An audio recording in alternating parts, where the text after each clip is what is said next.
On va parler un petit peu des Français avant de prendre des auditeurs. Juste, on parlait de Sébastien Delogu, mais les Français, c'est vrai qu'ils n'en peuvent plus de ces hommes politiques, en fait, qui font que des coups d'éclat. Et ils se disent, à un moment, on est très inquiets tous pour la France, pour la suite, et il y a énormément de gens inquiets. Ils se disent, est-ce qu'on est sur le bon chemin ? Ou bien, est-ce que là, ce qui se passe actuellement, ce sont juste des rustines ? On va parler du gouvernement dans un instant. Est-ce que ça va changer le quotidien des Français ? Parce que les Français, là, ils se disent, de toute façon, ils n'y croient plus. Pour la plupart des Français, ils disent, on n'y croit plus, de toute façon, notre quotidien ne changera pas. Et voilà, ils sont très contents, que ce soit Gabriel Attal, que ce soit Michel Barnier, ou que ce soit n'importe qui, ils se disent, de toutes les façons, aujourd'hui, notre quotidien ne changera pas. Est-ce que la France a encore une chance de s'en sortir ? Et quand on entend ce qui se dit à l'étranger, je vous le dis, Sylvain Maillard et Mathieu Vallée, quand on entend ce qui se dit à l'étranger et on dit que la France aujourd'hui, ça va être extrêmement compliqué pour elle et pour les Français de s'en sortir économiquement, est-ce qu'aujourd'hui on peut encore avoir un espoir ou pas du tout, Sylvain Maillard ? Bien sûr, parce qu'on est un grand pays. Être en France, c'est une chance. Être français, c'est une chance et une responsabilité. On est dans une période difficile où le monde nous attend pas. J'en profite d'être à ce micro. Parfois, je trouve que la vie politique est très centrée sur la France. Alors, en réalité, le reste du monde avance. C'est ça. Quand on porte des réformes qui, je crois, courageuses, extrêmement impopulaires, la réforme des retraites, je le dis très clairement. Pourquoi ? C'est quoi la philosophie ? C'est de dire qu'on a besoin de travailler plus, pour ceux qui le peuvent, parce qu'on a besoin de créer plus de richesses. Notre pays, je le dis aussi, ne crée pas suffisamment de richesses. Et donc, au fond, les années après années, ça fait 30 ans que ça dure, nous avons une perte de richesse et qui, à un moment, s'incarne dans notre vie de tous les jours. Et donc, regardons ce qui se passe ailleurs. Moi, je regarde la différence avec les États-Unis, par exemple, où là, il y a un écart s'est créé dans les 10 dernières années, un peu plus 15 dernières années, où il y a plus de création, il y a plus de productivité. Il faut qu'on retrouve beaucoup plus de productivité, de création de richesse pour la répartir, parce qu'on a un modèle social qui est merveilleux. Mais il est merveilleux s'il y a du monde qui travaille et s'il y a du monde qui paye, qui a les moyens de payer des impôts et de vivre bien. Et donc, on essaye de porter des réformes qui transforment la vie et en même temps de dire la vérité. Et donc, rien n'est écrit. C'est à nous d'écrire la page suivante. Mais on a la chance d'être français. Mais moi j'ai un truc qui me fait peur. Et je pense à tous les auditeurs d'Europe 1 qui nous écoutent à 16h36. Emmanuel Macron, tout le monde le dit. C'est quelqu'un d'extrêmement intelligent. Alors, c'est vrai, qu'on soit d'accord avec lui ou pas. C'est quelqu'un qui nous avait promis plein de choses. C'est qu'on avait l'impression, moi, Emmanuel Macron, au départ, et je le dis, je me suis dit, économiquement, Emmanuel Macron, il va nous remettre dans le vert. Je suis désolé, je me suis dit, bah oui, je vous le dis, j'avais la Startup Nation. Bah oui, je vous le dis, moi, de la finance. Emmanuel Macron, pour moi, je me suis dit, il va nous remettre dans le vert. Je suis désolé, je pense que tous les Français et tous ceux qui ont voté pour lui se sont dit, c'est vraiment le ticket gagnant. Lui, il a compris. Mais Cyril, c'est ce qui s'est passé. Pardon, je vous interromps. Excusez-moi de vous interrompre là-dessus. Non, mais allez-y. Mais on a le taux de chômage le plus bas depuis plus de 40 ans. On a un pays qui est extrêmement attractif. Mais on a aussi des vraies faiblesses. Moi, je le dis très clairement, on a des vraies faiblesses. Donc, il y a beaucoup de choses qui ont évolué, qui se sont améliorées. Et puis, il y a d'autres choses sur lesquelles on a un vrai souci sur l'industrie, par exemple. On a désindustrialisé le pays. Moi, je l'ai vécu, je suis chef d'entreprise aussi. Je l'ai vécu, la désindustrialisation des années fin 90 et 2000, où on disait, on va construire les usines, on les met en Chine, ce sera moins cher, et nous, comme on est très très intelligent, on sera que des ingénieurs et on va créer. En fait, c'est ça. Et donc, on a relancé l'industrie, mais c'est très long, ça prend du temps, et ça peut être que sur de l'industrie, sur des nouvelles technologies. Donc il faut trouver les nouvelles technologies, trouver les moyens de financer. Et j'entendais, mais vous dites que vous avez fait tout bien. La Startup Nation, en fait, c'est une façon, un peu de se moquer. Je l'entends.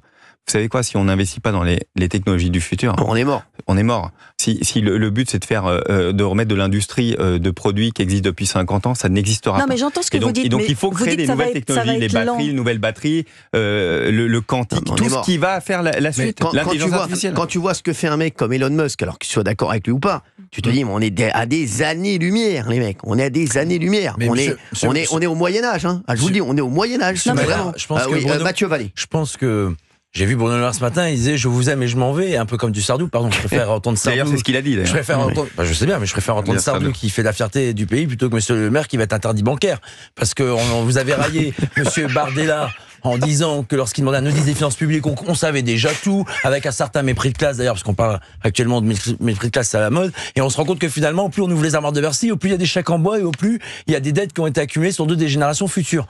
Alors il y a quelques temps, c'était 25 milliards d'euros à trouver pour 2025, et maintenant c'est 16 milliards à trouver avant la fin d'année. Et puis il est sympa, parce que Bruno Le Maire, il voudrait pas partir fâché avec la France et Monsieur Macron, il dit, bon ben, j'ai vidé les caisses, j'ai fait supporter la dette sur le fardeau des générations futures. Mais bon courage pour mon successeur. Moi, je vais continuer à écrire des bouquins sur ses côtés érotiques, sur ses côtés de voyage. Bon, donc tout ça, c'est bien sympa, sauf que le pays est ruiné. Et moi, j'aime bien être concret. Je termine juste sur ça. Pardon, c'est important ce que j'ai entendu M. Brett en parler hier, me semble-t-il. Il faut du concret. Le Cap-Verdien, qui est mis en examen et placé en détention provisoire sur meurtre sur gendarme. Il a vu son titre de séjour renouvelé. Mais dehors, pourquoi on garde des machines à fabriquer des victimes en France? À Dunkerque, on a un Tunisien qui non seulement est un cambrioleur multirécidiviste, donc il vient sur notre territoire national sans papier, en plus il se paye le luxe de faire des victimes. Fais-toi un peu discret au moins, à défaut d'être rentré légalement en France et pas par effraction.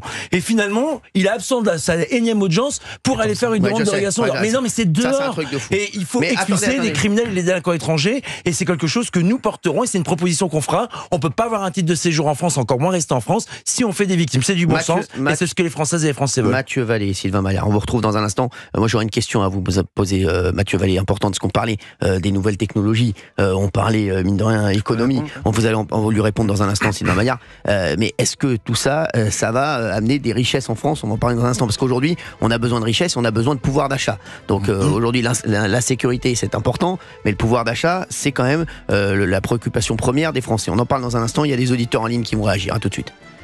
Europe 1, 16h, 18h.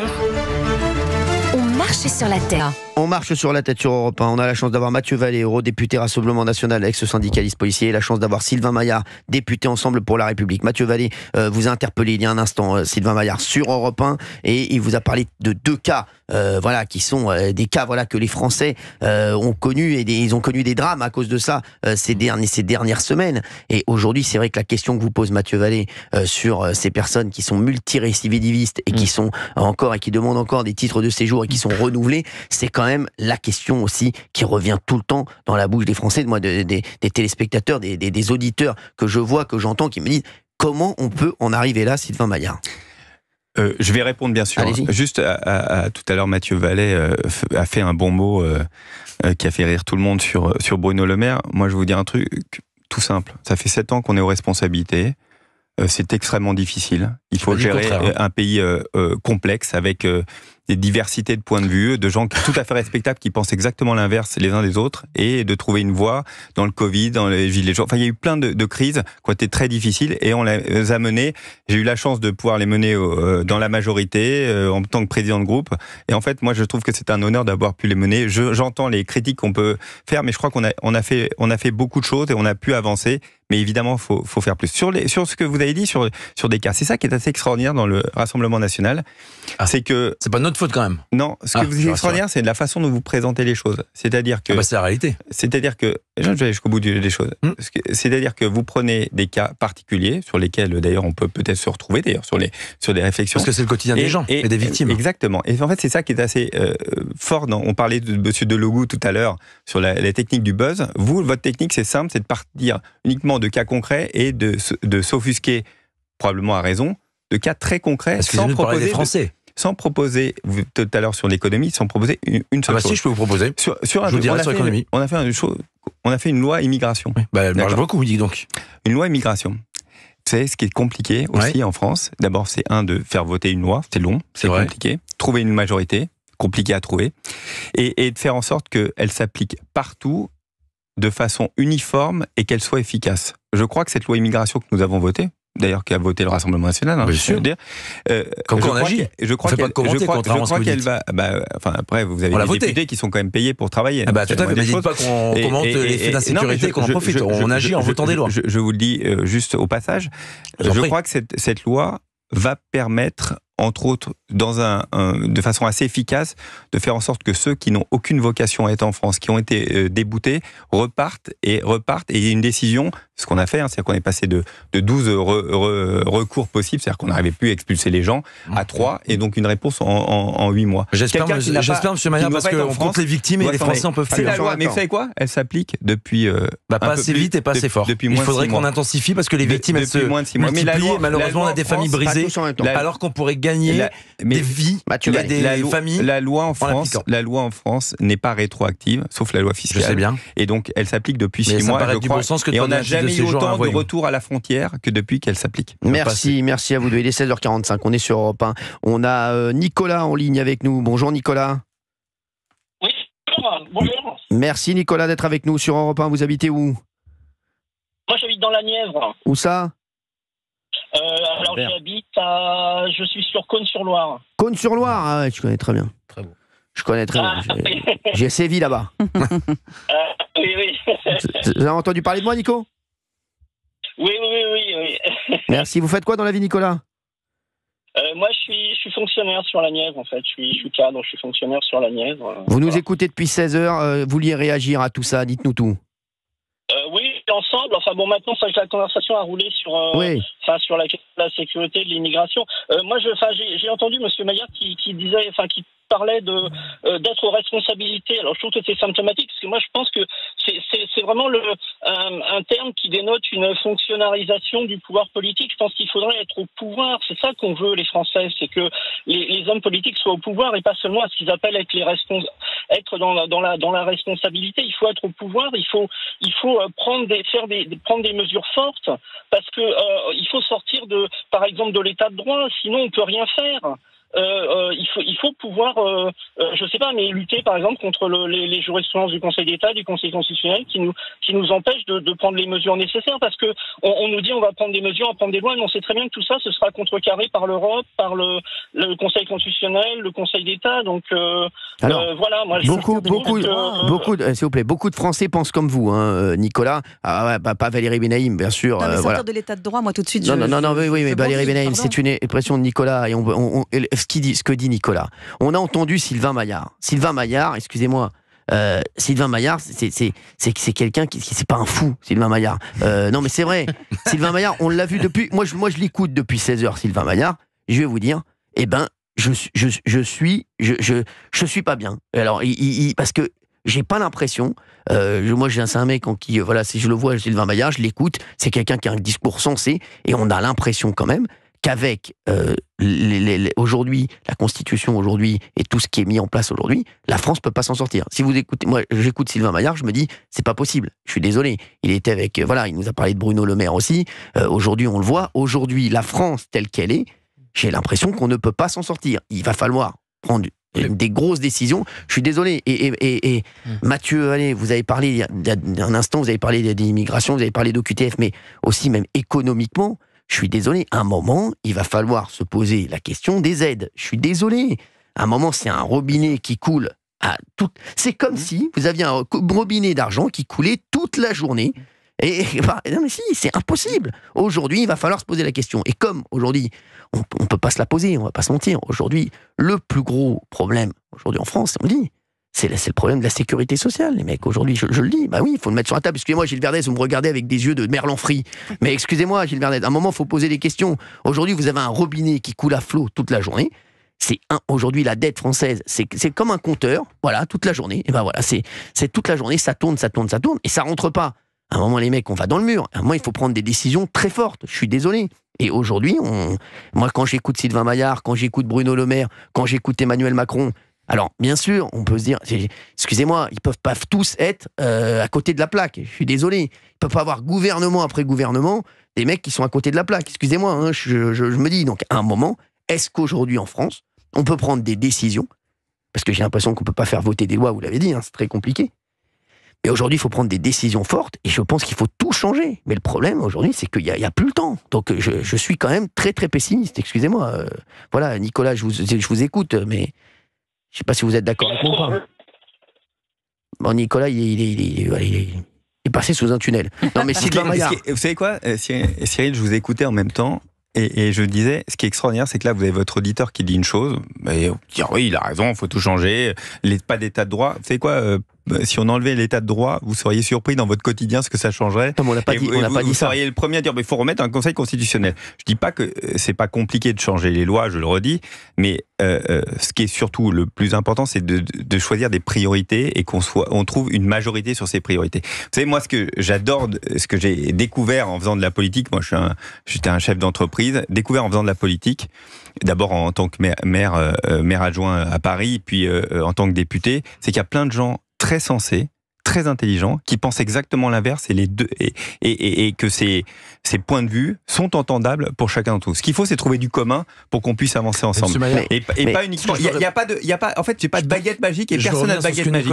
Il faut se retrousser les manches et aller Mathieu Vallée, c'est ce qu'on essaye de faire depuis des années, et sûrement qu'il y a des choses qu'on n'a pas bien faites, mais je peux vous assurer qu'on veut continuer.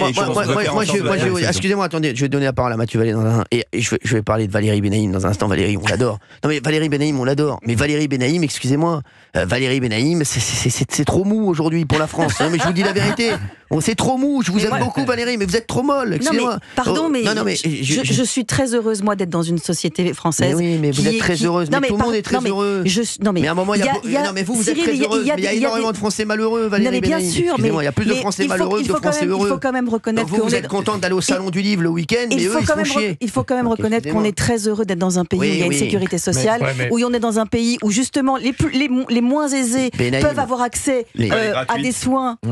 Bien sûr, s'il vous plaît. À l'école gratuite pour tous, etc. Donc oui, alors oui, évidemment, c'est une dépense. Peut-être que effectivement cet argent est peut-être mal distribué, qu'il faut peut-être reconsidérer la façon dont on le distribue. Mais c'est l'honneur de la France aussi. Arrêtez avec l'honneur de la France aujourd'hui. 2 minutes après, on va donner la parole à Mathieu Vallée. Mais l'honneur de la France, Valérie Benaïm, on n'en est plus là. L'honneur de la France, Valérie Benaïm, merci. Allez au salon du livre le week-end, dites que vous êtes l'honneur de la France et allez faire votre livre la kiffeuse en série, parce que vous pouvez kiffer, mais il y a beaucoup de Français qui kiffent pas du tout. Donc arrêtez avec tout ça. Là aujourd'hui, on n'en peut plus de la politique molle. Je vous le dis. Aujourd'hui, je pense qu'il faut. Je vous Mathieu Verdez, mais je vais aller très vite. Moi, ce que j'entends. Je sais pas. J'ai pas précisé que vous avez M. Verdez pour lui dire ça. Non mais quand j'entends Nicolas parler, en fait, ce qu'il veut dire, c'est qu'il faut pas que le gouvernement des élus devienne le gouvernement des juges. Quand vous avez le Conseil d'État qui oblige la France à récupérer des djihadistes français qui vont tuer des Français en Syrie ou à l'étranger, moi, j'ai pas envie que des bombes à retardement reviennent sur notre territoire national. Quand vous avez aussi la Cour européenne des droits de l'homme, et M. Darmanin l'a si souvent dit, qui nous dit qu'on paye des amendes pour expulser par exemple des terroristes tchétchènes qui sont des véritables aussi la bombe à retardement sur le territoire national. J'estime que là on a des hautes instances qui protègent pas les Françaises et les Français, et c'est aux politiques de dire qui rentre, qui sort, qui on expulse et qui on garde sur le territoire national. C'est une question de légitimité nationale. On paye les amendes. Mais bien sûr, mais moi je suis député européen et j'ai plus envie qu'on paye des amendes. J'ai envie qu'on puisse expulser ceux qui peuvent faire des victimes. C'est des amendes, c'est 500 €. Hein, donc là au niveau c'est 500 €, hein, l'amende. 500 €, vous savez ce que c'est? C'est un RSA. Non, enfin au niveau d'un budget de l'État, si vous voulez. Avec 3200 milliards de dettes, vous n'êtes pas avare d'économie, M. Maillard? Écoutez, 500 €, une amende de 500 € quand vous êtes un État qui paye une amende. La France paye 500 € d'amende au. Excusez-moi, M. Maillard, 500 €, moi je viens d'une famille modeste, 500 €, c'est un plein de caddie pour tout le monde. Excusez-moi de vous parler du rêve, M. Maillard. En tout cas, moi je préfère, vous savez quoi, je préfère qu'on paye une amende de 500 € et que le Tchétchène y repart. Bien sûr, mais moi je préfère qu'on paye rien du tout et qu'on puisse l'expulser. Et donc c'est ce qu'on fait. Et nous, on veut de l'efficacité, on est au pouvoir. À quel moment je veux pas d'efficacité? Merci. On veut pouvoir le faire sans payer d'amende. Merci à vous deux. Sylvain Maillard, vous devez rester où? Vous devez partir? Je ne sais pas, je suis pas au courant. Cyril, vous savez quoi, je suis dans votre émission. Moi j'aime bien quand vous êtes là. Il y a Mbappé après? Oui, c'est le PSG, vous savez que le PSG c'est. Voilà. Vous pouvez rester, non, on va pas en parler tout de suite, on a plein d'auditeurs à prendre. Mathieu Vallée veut rester aussi? Oui, si vous voulez. Merci Sylvain. Vous? Avec plaisir. Très bien. Très bien. C'est une mauvaise nouvelle, tout de suite sur Europe 1. On se fera l'apéro qui reste qui s'en va. Tout de suite. Europe 1, 16h-18h, on marche sur la tête. Comme il a rien à faire, au cas où qu'il serve à quelque chose, au moins qu'il ramène Émilie, c'est quelqu'un qu'on aime beaucoup ici sur Europe 1 et dans On marche sur la tête. Merci d'être avec nous jusqu'à 18h, vous êtes extrêmement nombreux à nous écouter sur europe1.fr, à nous écouter dans votre voiture, à nous écouter chez vous, à nous appeler. Merci à vous d'être fidèles au rendez-vous. Oui, ça fait presque 3 semaines qu'on est là. Hein. Déjà, enfin non, seulement et déjà les gens sont là, donc merci à vous et merci d'être aussi nombreux à me suivre sur mes émissions, autant à la radio, à la télé, même quand je suis entouré de personnes que vous appréciez que partiellement. Merci. Bon, 01 80 20 39 21, dans un instant je vous le dis, là, très vite, je vais tout vous dire sur Kylian Mbappé. Il y a des news. Et puis en plus, vous avez vu que la LFP a donné raison à Kylian Mbappé dans le litige avec le Paris Saint-Germain. Je vous en parle dans un instant. Bien entendu, la LFP, c'est une chose. Le droit est une chose. L'éthique en est une autre. On va en parler dans un instant. Et vous savez ce que je pense de cette affaire. Pour le moment, Sylvain Maillard est avec nous, député Ensemble pour la République. Merci Sylvain Maillard. Toujours un plaisir de vous recevoir. Et Mathieu Vallée aussi. Voilà. Merci bien. Les deux, je suis content. Puis, je vous le dis, eurodéputé Rassemblement National, vous. Et c'est vrai qu'à chaque fois, j'ai un truc à vous dire, à chaque fois qu'on reçoit des hommes politiques, alors à l'antenne, c'est vrai qu'ils se rentrent dedans, et hors antenne, c'est vrai que c'est plutôt cordial entre vous, non ? Non, c'est vrai, c'est ce que je sens. Oui, il y a des gens avec qui ça se passe très bien, et dans le parti de monsieur Maillard, bon, la France Insoumise, je vous cache pas que en on et en off, non. Ouais, c'est ça, je peux pas. On partage pas du tout. Déjà quand j'étais flic, je leur faisais pas plaisir, mais là, vous imaginez, je suis à Saint-Saint, donc pour eux, je suis facho. Donc flic, facho, à bas l'État, comme disent leurs manifestants dans leurs manifestations. Ouais. Donc c'est pas des gens avec qui j'ai envie de parler, ils sont pas intéressants. Ouais. Je dis pas que je suis plus intéressant qu'eux, mais en tout cas je préfère être seul que mal être accompagné. Sylvain Maillard, on parle souvent de la Macronie, vous êtes député Ensemble. Aujourd'hui, ça va être quoi la suite pour vous? Parce qu'aujourd'hui, c'est vrai qu'on se pose la question. Est-ce que ça va être la Attali? Est-ce que ça va être la Édouard Philippi? Est-ce que ça va être la Darmanini? Ça va être quoi alors la suite? La suite, c'est d'accompagner le gouvernement de Michel Barnier, parce que on est dans un moment, je pense, très important pour la France, avec des vraies difficultés. Il nous faut trouver une majorité et porter nos idées, puisque nous, c'est un gouvernement qui sera de coalition, et donc un gouvernement où nous ne sommes pas majoritaires, évidemment, mais on va porter nos idées, faire en sorte que... Mais qui est le leader aujourd'hui alors? C'est qui le leader? Il y a le président de la République, et évidemment, vous parlez de la Macronie. La Macronie, c'est Emmanuel Macron. Et donc, Gabriel Attal. On verra la suite. Gabriel Attal, c'est notre président de groupe. D'accord. Évidemment, qui anime un collectif. Qui est le chef aujourd'hui? C'est Emmanuel important. Macron ou Gabriel Attal? Il y a l'impression qu'on n'est pas bien. Il y a des talents. On a la chance d'avoir beaucoup de talents, je veux dire. Alors, je vais vous dire. Je vais redire ce que j'ai dit. Rappelez-vous ce que j'avais dit il s'appelle à Léon Desfontaines, ici même, avant les vacances. J'avais dit, il n'y a pas de chef.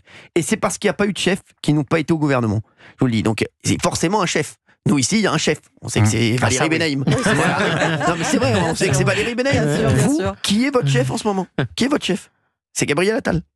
Oui, c'est Gabriel. Le président de groupe, donc c'est Gabriel Attal. C'est Gabriel Attal. Donc si Emmanuel Macron vous appelle pour vous dire un truc et que Gabriel Attal vous rappelle 5 minutes après pour vous dire autre chose, vous allez écouter Gabriel Attal. Bah oui. Merci. Il y a des réflexions sur le cadre.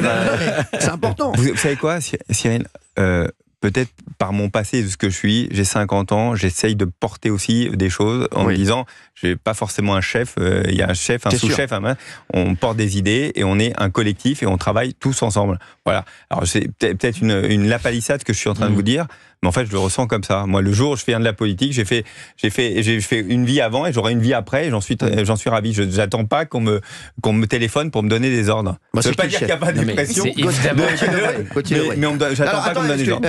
Attendez, 2 petites secondes. Et vous, Mathieu Vallée, c'est qui le chef? C'est Marine Le Pen ou Jordan Bardella? C'est Marine Le Pen et Jordan Bardella. Non, une femme et un homme. Non, qui est le chef? Le grand chef, c'est qui? Marine Le Pen. D'accord, et après c'est Jordan Bardella. Donc c'est simple, c'est plus clair. Marine à l'Élysée, Jordan à Matignon. Non, mais c'est ça. Si les Français nous font confiance. Exactement. Il n'y a pas d'erreur 404. C'est simple. Voilà, j'ai compris. Mais c'est simple. Pour le groupe Ensemble pour la République, puisque vous avez changé de nom, c'est plus Renaissance. D'un côté, vous avez le président de la République qui a sacrifié tout le monde, qui n'a prévenu personne de sa dissolution, et de l'autre, vous avez Gabriel Attal que vous avez mis sur vos affiches, qui est venu dans vos circonscriptions pour vous soutenir. Donc vous devez plus à Gabriel Attal qu'à Emmanuel Macron, qui, même si vous lui devez depuis 7 ans, n'a pas eu de scrupule à vous sacrifier, alors que vous avez fait campagne avec le portrait de Gabriel Attal, qui est plus populaire dans les sondages que Emmanuel Macron. Donc à l'instant T, celui qui va essayer d'ailleurs de mettre le président hors jeu à l'Assemblée nationale, c'est évidemment Gabriel Attal.